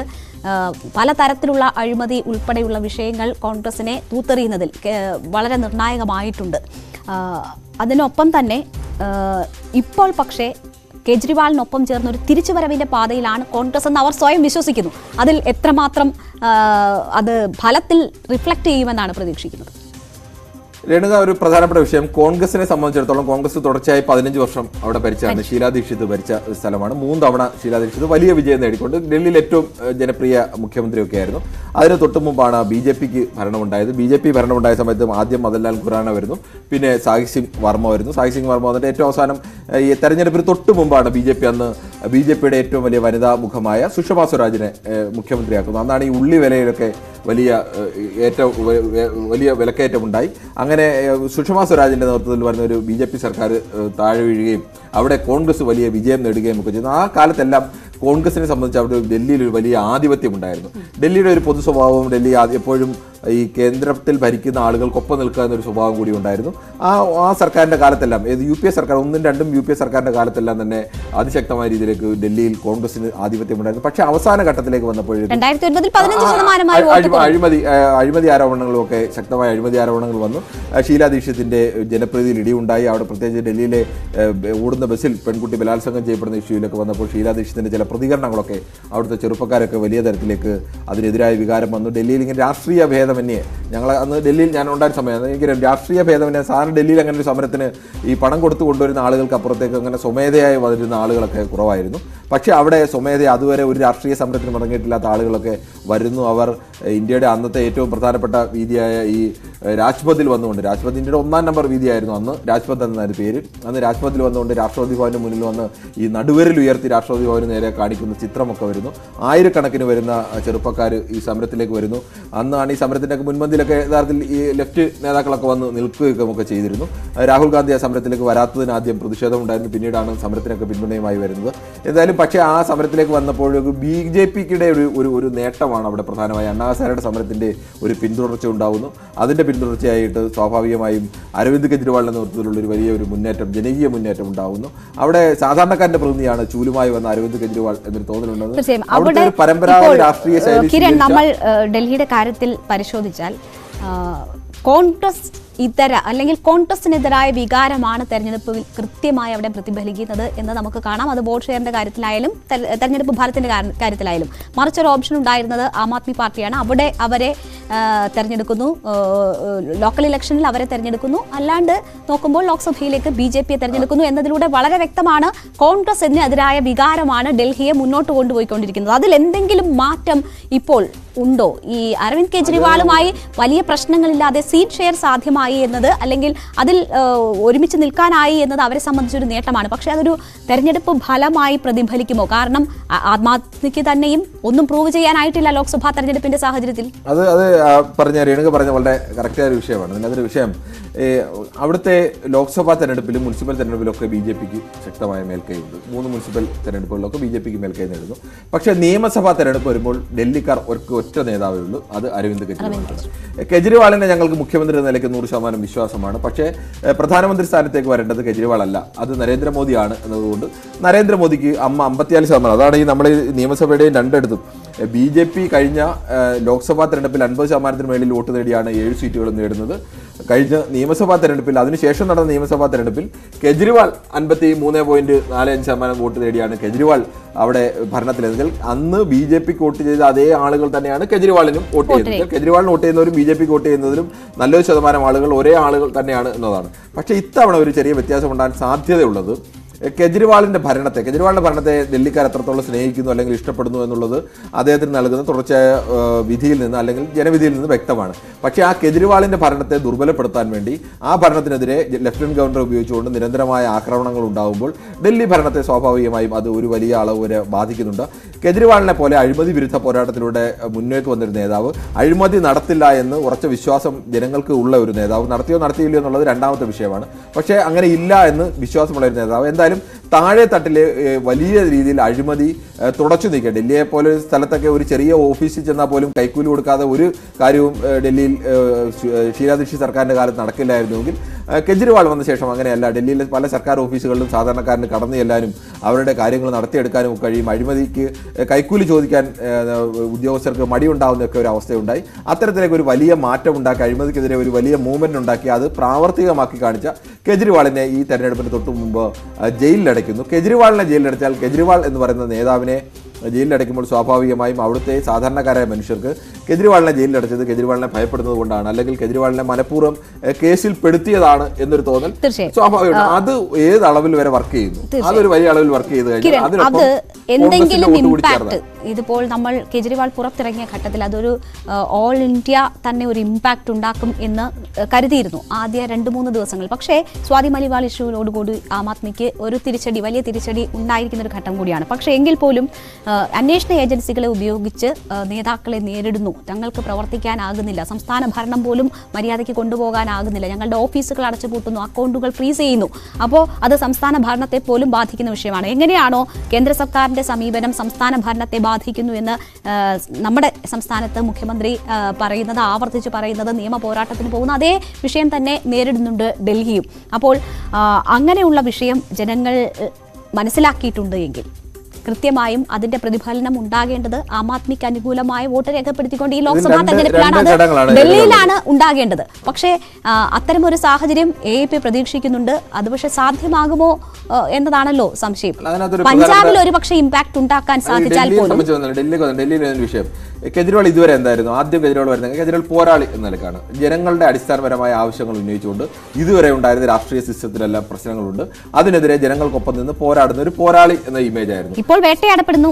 അതുകൊണ്ട് ആ പോരാളി എന്ന ഇമേജിൽ നിന്ന് അദ്ദേഹത്തിന് ഒരു ഭരണാധികാരി എന്ന നിലയിലേക്ക് എത്തുന്നു. ഭരണാധികാരി എന്ന നിലയിലേക്ക് എത്തുമ്പോൾ സാധാരണഗതിയിലൊക്കെ പറ്റുന്നത് ഈ വലിയ പോരാളികളൊക്കെ ഭരണാധികാരികളാകുമ്പോൾ അവർക്ക് ആ തരത്തിലേക്ക് വിജയിക്കാൻ കഴിയാറില്ല. കെജ്രിവാൾ അങ്ങനെയല്ല, ഭരണാധികാരി എന്ന നിലയ്ക്കും ആ തരത്തിലേക്ക് ഒരു വിജയം കെജ്രിവാളിന്റെ ഭാഗത്തുനിന്ന് ഉണ്ടാകുന്നു. പക്ഷേ ലോക്സഭാ തെരഞ്ഞെടുപ്പിൽ പരാജയപ്പെടുമ്പോഴൊക്കെ നമ്മൾ ആലോചിക്കണം, കെജ്രിവാളിന് വോട്ട് ചെയ്ത് കെജ്രിവാളിന്റെ ഒരു MP വന്നാലും അവർ ഇന്ത്യ ഭരിക്കുക ഇല്ല എന്നും, അല്ലെങ്കിൽ അത്തരം ഒരു സാധ്യത വിദൂരമാണ് എന്നും, കെജ്രിവാൾ കോൺഗ്രസുമായിട്ടോ മറ്റേതെങ്കിലും കക്ഷികളുമായിട്ടോ ഒന്നും ഒരു ബന്ധമില്ല. അങ്ങനെ നിൽക്കുന്ന ഒരാൾക്ക് ഇന്ത്യ മുന്നണിയോ അല്ലെങ്കിൽ അന്ന് ഇന്ത്യ മുന്നണിയില്ല അല്ലെങ്കിൽ ഏതെങ്കിലും ഒരു മുന്നണിയുടെ നേതൃത്വത്തിൽ നിൽക്കുന്ന ഒരാളല്ല കെജ്രിവാൾ. അതുകൊണ്ട് തന്നെ കെജ്രിവാൾ ഇന്ത്യയുടെ അങ്ങനെ ഒരു പ്രധാനമന്ത്രി ആവാനോ അല്ലെങ്കിൽ ഒരു സാധ്യത കാണുന്നില്ല. അങ്ങനെ ഒരു ഘട്ടത്തിൽ ഡൽഹിക്കാർ കൂടി നഗര വോട്ടർമാർ അല്ലെങ്കിൽ പ്രായോഗികമായി ചിന്തിക്കുകയും അതിന് കൂടുതൽ നല്ലത് മോദിയാണ്, കോൺഗ്രസിനേക്കാൾ നല്ല. അവിടെ കോൺഗ്രസ് ആണോ മോദിയാണോ എന്നുള്ളതാണ് ചോദ്യം. കെജ്രിവാളോ എന്നുള്ള ചോദ്യം പ്രധാനമന്ത്രി സ്ഥാനത്തേക്കോ അല്ലെങ്കിൽ ഇന്ത്യ ഭരണത്തിലേക്കോ വരുന്നില്ല. അവിടെ അവർ തെരഞ്ഞെടുത്തത് മോദിയാണ്. പക്ഷെ ഇപ്പോൾ ഈ പോരാളിയായ അല്ലെങ്കിൽ മികച്ച ഭരണാധികാരിയായ ഒരാൾക്ക് രക്തസാക്ഷി പരിവേഷം കൂടി വരുന്നു. രക്തസാക്ഷി പരിവേഷം എന്ന് പറയുന്നത് രാഷ്ട്രീയത്തെ സംബന്ധിച്ച് എപ്പോഴും ഒരു കുറഞ്ഞ കാലത്തേക്ക് വലിയ തരത്തിലേക്കുള്ള ഇമ്പാക്ട് അല്ലെങ്കിൽ വലിയ തരത്തിലേക്കുള്ള ജനവികാരം അവർക്ക് അനുകൂലമായി ഉണ്ടാകാൻ സാധ്യതയുണ്ട്. ഇന്ത്യൻ രാഷ്ട്രീയം മുഴുവൻ പരിശോധിച്ചാൽ നമുക്കറിയാൻ പറ്റും ഏതെല്ലാം ഘട്ടത്തിലാണ് ഒരു നേതാവിനെതിരെ നിരന്തരമായ ആക്രമണങ്ങൾ. ഇപ്പോൾ കേരളത്തിൽ വലിയ നിസ്സാരമായ ഉദാഹരണം കൊടുക്കാം. നമുക്ക് VS അച്യുതാനന്ദൻ എന്ന് പറയുന്നൊരു നേതാവ്, VS എങ്ങനെയാണ് ഒരു പോരാളിയായിരുന്ന VSനെ എങ്ങനെയാണ് VS ഒരു നേതാവെന്ന് പാർട്ടിക്കുള്ളിൽ നിന്നും പുറത്തുനിന്നും VS നേരിടേണ്ടി വന്ന വലിയ പീഡനങ്ങൾ, അല്ലെങ്കിൽ VS നേരിടേണ്ടി വന്ന VSനെ ബോധപൂർവ്വം തന്നെ മാധ്യമങ്ങൾ നൽകിയ ഒരു പരിലാളന കൂടിയുണ്ട്. മാധ്യമങ്ങൾ പരിലാളന നൽകിയത് മാധ്യമങ്ങളുടെ കാര്യത്തിൽ അത്തരം പരിലാളനകൾ ഉണ്ടോ എന്നത് കേരളത്തിലെ മാധ്യമങ്ങളെയും ദേശീയ മാധ്യമങ്ങളെയും ഒന്നും നമുക്ക് ഒരിക്കലും ദേശീയ മാധ്യമങ്ങൾ ഇപ്പോൾ ഏതാണ്ട് 3ാം ഘട്ടത്തിന് ശേഷമാണ് നിലപാട് ചെറുതായിട്ടെങ്കിലും മാറ്റി തുടങ്ങിയത്. ഒന്ന് ബാലൻസ് ചെയ്യാൻ വേണ്ടിയുള്ള ശ്രമം ദേശീയ മാധ്യമങ്ങൾ നടത്തി തുടങ്ങിയത്. പക്ഷേ കിരൺ, ഇവിടെ മറ്റൊരു വിഷയം, നിർഭയ വിഷയത്തിൽ സ്വീകരിച്ച നിലപാടുകളിലൂടെയാണ് കെജ്രിവാൾ അല്ലെങ്കിൽ അന്ന് നടന്ന സമര പ്രഖ്യാപനങ്ങളും അതിന്റെ എല്ലാം അറിയാമല്ലോ വിഷയങ്ങൾ. പക്ഷേ സ്വാതി മലിവാളിന്റെ വിഷയത്തിൽ കെജ്രിവാൾ എടുത്ത നിലപാടെല്ലാം പാടെ അബദ്ധമായി മാറിയിരിക്കുകയാണ്. അവർക്ക് തന്നെ തിരിച്ചടി ഉണ്ടാക്കുന്ന വിഷയമാണ്. പറയാൻ കഴിയില്ല. കാരണം സ്വാതി മലിവാളിന്റെ കാര്യത്തിൽ ആളുകൾക്ക് ഒരു ചെറിയ സംശയമുണ്ട്. സ്വാതി മലിവാൾ കെജ്രിവാളിനെ പോലെ ഒരു നേതാവ് ജയിലിലാകുന്ന സമയത്ത് ആം ആദ്മി പാർട്ടിയുടെ നേതാക്കളും അണികളും ആം ആദ്മി പാർട്ടിയിൽ വിശ്വസിക്കുന്ന ആളുകളും എല്ലാം ഒരേപോലെ തെരുവിലിറങ്ങും നമ്മൾ കണ്ടതാണ്. അവരുടെ ഡൽഹിയുടെ മുഖ്യമന്ത്രി, ഞങ്ങളുടെ മുഖ്യമന്ത്രിയെ നിങ്ങൾ അതൊരു മറ്റൊരു വിഷയമല്ലേ. പക്ഷേ ആ സമയത്ത് അവർ സിസ്റ്ററിന്റെ ആവശ്യങ്ങൾക്ക് വേണ്ടി US-ലായിരുന്നു എന്ന് പറയുന്നു. ഇനിയിപ്പോൾ BJPയുടെ പ്ലാൻഡ് ഓപ്പറേഷൻ തന്നെയാണെന്ന് വെച്ചോ. പക്ഷേ ഒരു സ്ത്രീ തനിക്ക് അക്രമം നേരിടേണ്ടി വന്നു എന്ന് പരാതിപ്പെടുമ്പോൾ അതും അദ്ദേഹത്തിന്റെ ഓഫീസിൽ വെച്ച് അങ്ങനെ ഒരു അവസ്ഥ നേരിടേണ്ടി വരുന്നു എന്ന് പറയുമ്പോൾ ഒന്നിൽ അതിലെന്ത് സംഭവിച്ചു എന്നത് കൃത്യമായി വിശദീകരിക്കാൻ കഴിയണം. അല്ലെങ്കിൽ ആ വിഷയത്തെ നിയമപരമായി എന്താണ് നടക്കുന്നത് എന്ന് അല്ലെങ്കിൽ സാധാരണഗതിയിൽ ഉണ്ടാവേണ്ട ഒരു പ്രതികരണം കെജ്രിവാളിന്റെ ഭാഗത്തുനിന്ന് ഉണ്ടായില്ല. ആ തരത്തിലുള്ള പ്രതികരണം. പക്ഷേ തെരഞ്ഞെടുപ്പിൽ പ്രതിഫലിക്കില്ലേ? തെരഞ്ഞെടുപ്പിൽ പ്രതിഫലിക്കില്ലയോ നമുക്ക് തൽക്കാലം പറയാൻ കഴിയില്ല. കാരണം ഇതിനേക്കാളൊക്കെ പ്രധാനമായി ഡൽഹിക്കാർ കാണുന്ന വിഷയം, ഞങ്ങളുടെ മുഖ്യമന്ത്രിയെ, അവരിപ്പോഴും അവിടുത്തെ ഭൂരിപക്ഷം ജനങ്ങളും അംഗീകരിക്കുന്ന മുഖ്യമന്ത്രിയെ അഴിമതിയുടെ പേരിൽ ജയിൽ ഇട്ടത്, അതിനെതിരായ ഒരു വികാരം ശക്തമായിട്ടുണ്ടെങ്കിൽ, ഞാനതാ പറഞ്ഞത് നേരത്തെ, പോരാളിയായ നല്ല ഭരണാധികാരിയായ ഒരാൾ രക്തസാക്ഷി പരിവേഷം കൂടി വരുമ്പോൾ സ്വാഭാവികമായും അതിനൊരു വലിയ മുന്നേറ്റം ഉണ്ടാകാൻ സാധ്യതയുണ്ട്. കോൺഗ്രസിന്റെ വോട്ട് കൂടി 7-0-7-0 എന്ന് ആവർത്തിക്കുന്ന ഡൽഹി തെരഞ്ഞെടുപ്പ് ഫലത്തിൽ ഇപ്പോൾ അടുത്ത തവണ മാറ്റം ഉണ്ടാകുമെന്ന് കിരൺ വിശ്വസിക്കുന്നു. മാറ്റം ഉണ്ടാകാൻ സാധ്യതയുണ്ട്. ഇപ്പൊ എന്റെ വിശ്വാസം ഉള്ളതല്ല വിഷയം, അതിനകത്ത് മാറ്റം ഉണ്ടാകാനുള്ള രാഷ്ട്രീയ സാഹചര്യങ്ങളുണ്ട്. അവിടുത്തെ രാഷ്ട്രീയ സാഹചര്യം പരിശോധിച്ചാൽ ഞാൻ പറഞ്ഞല്ലോ, കഴിഞ്ഞ തവണ BJPക്ക് 50, കഴിഞ്ഞ തവണ വളരെ കൃത്യമായി പറഞ്ഞാൽ BJPക്ക് കഴിഞ്ഞ തവണ ലഭിച്ച ലോക്സഭയിലേക്ക് ലഭിച്ച വോട്ടിംഗ് ശതമാനം എന്ന് പറയുന്നത് BJPയുടെ 53%. 53% വോട്ട് നേടിയാണ് BJP കഴിഞ്ഞ തവണ 56.9% വോട്ട് നേടിയാണ്. ആം ആദ്മി പാർട്ടിക്ക് 22%, കോൺഗ്രസിന് 18%. ഈ ആം ആദ്മി പാർട്ടി തന്നെയാണ് ഈ 18% നേടിയ 22% നേടിയ ആം ആദ്മി പാർട്ടി തന്നെയാണ് തൊട്ടടുത്ത ലോക്സഭാ തെരഞ്ഞെടുപ്പിലേക്ക് വരുമ്പോഴേക്കും അത് 54% കിട്ടിയ ലോക്സഭാ തെരഞ്ഞെടുപ്പിൽ കിട്ടിയ വോട്ടിന്റെ ഇരട്ടിയിലധികം വോട്ട് നിയമസഭയിലേക്ക് നേടാൻ അവർക്ക് ശേഷിയുണ്ട്. അതിന്റെ അർത്ഥം ആ പാർട്ടിയുടെ വോട്ടല്ല, ആ പാർട്ടിക്ക് വോട്ട് ചെയ്യാൻ തയ്യാറായ BJPക്ക് വോട്ട് ചെയ്തിരുന്ന വലിയൊരു വിഭാഗം ആളുകൾ നിയമസഭയിലേക്ക് വരുമ്പോൾ അത് ആം ആദ്മി പാർട്ടിക്ക് വോട്ട് ചെയ്യുന്നു. ആ ആം ആദ്മി പാർട്ടി വികാരം അല്ലെങ്കിൽ കെജ്രിവാളിന് അനുകൂലമായ വികാരം ഇത്തവണ തെരഞ്ഞെടുപ്പിൽ വർക്ക് ചെയ്താൽ അതിനൊപ്പം കോൺഗ്രസ് കൂടി ചേർന്ന് കഴിഞ്ഞാൽ ഡൽഹിയെ സംബന്ധിച്ചിടത്തോളം ഈ ഇന്ത്യ സഖ്യത്തിന് അത്ഭുതം കാട്ടാനുള്ള സാധ്യത, രാഷ്ട്രീയ സാഹചര്യം അവിടെ കൃത്യമായിട്ടുണ്ട് എന്നുള്ളത് യാഥാർത്ഥ്യം. ശരി, എന്തായാലും 2024 ലോക്സഭയിലേക്ക് നടക്കുന്ന തെരഞ്ഞെടുപ്പ് ഫലത്തിൽ മാറ്റമുണ്ടാകുമോ എന്ന് കാത്തിരുന്ന് തന്നെ കാണാം. നമ്മൾ ചെറിയ ഒരു ഇടവേളയിലേക്ക് പോവുകയാണ്. അതിനുശേഷം ഹരിയാനയിൽ ഇന്ന് സംഭവിക്കുന്നു എന്ന് നോക്കാം.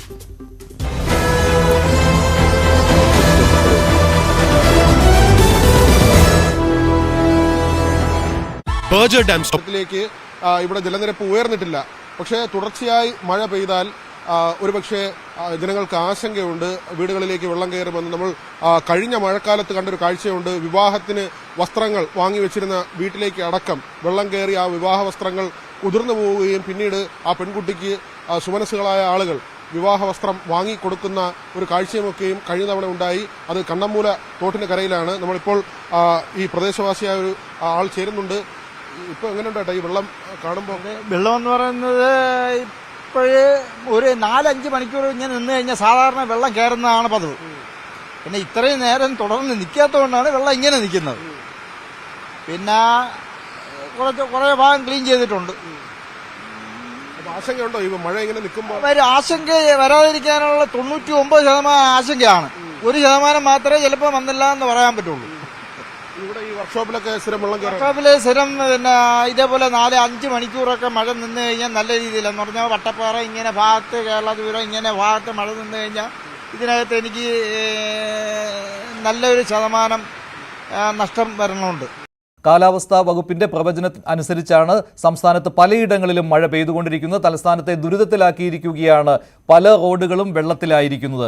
പത്തനംതിട്ട, ആലപ്പുഴ, കോട്ടയം, ഇടുക്കി ജില്ലകളിൽ റെഡ് അലർട്ട് പ്രഖ്യാപിച്ചിട്ടുണ്ട്. തിരുവനന്തപുരത്തും കൊല്ലത്തും എറണാകുളത്തും ഓറഞ്ച് അലർട്ട് ഇപ്പോഴും തുടരുകയാണ്. വിവിധയിടങ്ങളിൽ നിന്ന് ഞങ്ങളുടെ പ്രതിനിധികൾ ചേരുകയാണ്. തിരുവനന്തപുരത്ത് ചെറിയ മഴ പെയ്തപ്പോൾ തന്നെ നഗരം വെള്ളക്കെട്ടിലായിരുന്നു. ഇന്നലെ പ്രശ്നമുണ്ടായിരുന്നു. ഇന്നും പലയിടങ്ങളിലും വെള്ളക്കെട്ടാണ് തിരുവനന്തപുരം നഗരത്തിൽ. ഇതേ കാര്യം തന്നെയാണ് കൊച്ചിയിലും സംഭവിച്ചുകൊണ്ടിരിക്കുന്നത്. ഓടകൾ നിറഞ്ഞു കവിയുകയാണ് കൊച്ചി നഗരത്തിൽ. വിവിധയിടങ്ങളിൽ നിന്നുള്ള റിപ്പോർട്ടുകൾ കാണാം. ആദ്യം MG മിഥുൻ തയ്യാറാക്കിയ റിപ്പോർട്ട് തിരുവനന്തപുരത്ത് നിന്ന്.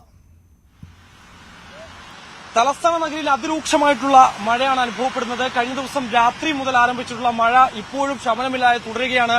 ഞാനിപ്പോൾ നിൽക്കുന്നത് ഈഞ്ചക്കൽ ഭാഗത്താണ്. ഈ മേഖലയിലൊക്കെ തന്നെ സമീപകാലത്ത് ഈ ഒരു അശാസ്ത്രീയമായ ഓട നിർമ്മാണമാണ് ഇത്തരത്തിലൊരു പ്രതിസന്ധിക്ക് കാരണമെന്നാണ് ഇവിടുത്തെ നാട്ടുകാർ പറയുന്നത്. നമുക്കറിയാം, ഇവിടെ ഒരു ചെറിയ മഴ പെയ്താൽ പോലും തന്നെ വലിയ വെള്ളക്കെട്ട് രൂക്ഷമാകുന്ന ഒരു സ്ഥിതിവിശേഷമാണ്. ഇരുചക്ര വാഹനങ്ങൾ പോകേണ്ട കാര്യമുണ്ട്.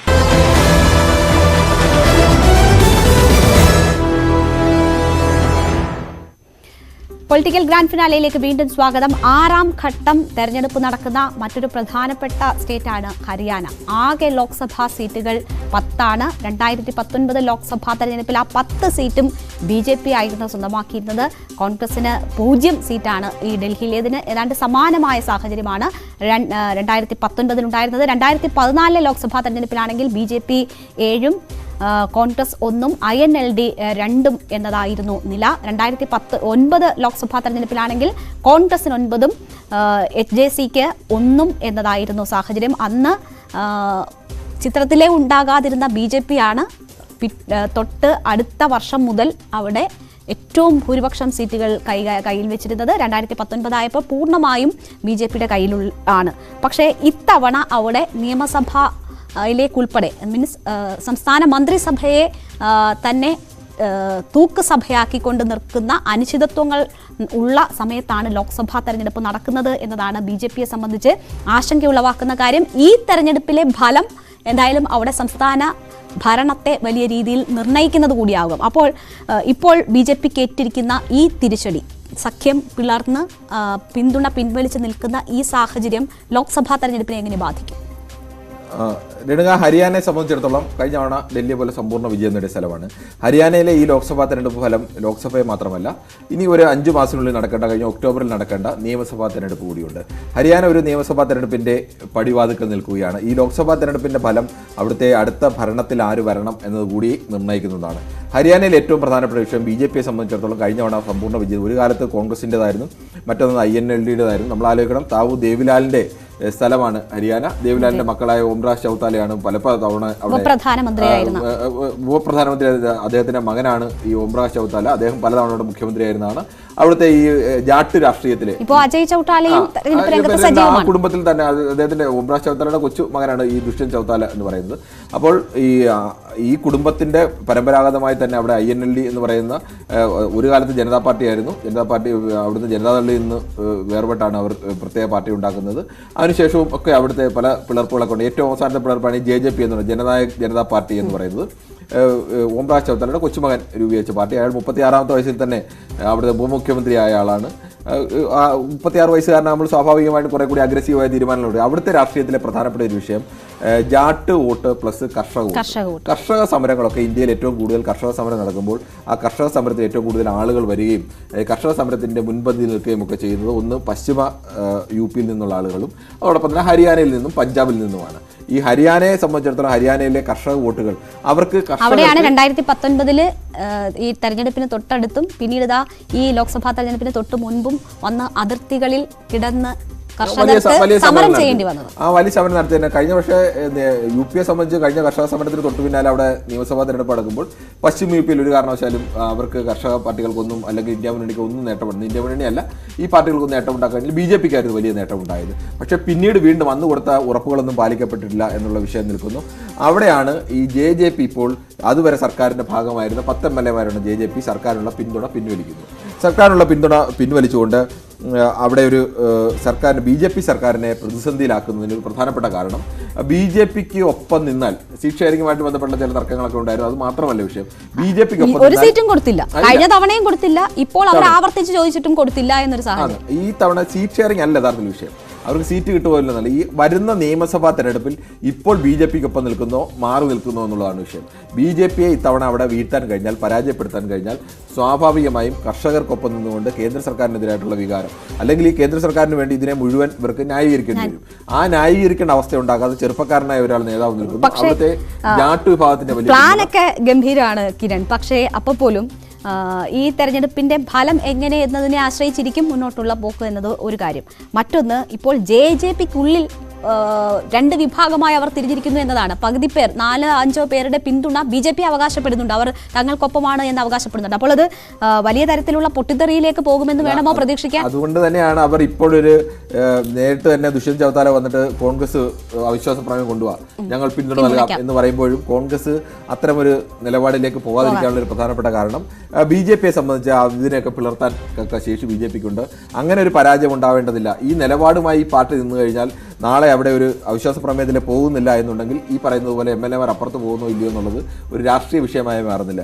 MLAമാർ അപ്പുറത്ത് പോവുകയും ഈ പറയുന്നത് പോലെ വിശ്വാസ പ്രമേയത്തിൽ BJP വിജയിക്കുകയും അല്ലെങ്കിൽ അവിശ്വാസ പ്രമേയത്തിൽ BJP പരാജയപ്പെടുത്തുകയും അതിനുശേഷമായി MLAമാർ രാജിവെച്ച് ഇനി കുറച്ച് മാസങ്ങൾ മാത്രമേ ഉള്ളൂ വീണ്ടും ഒരു തെരഞ്ഞെടുപ്പിലേക്ക് പോവുകയും ഒക്കെ ചെയ്താൽ അത് BJPയുടെ വിജയമായി മാറും.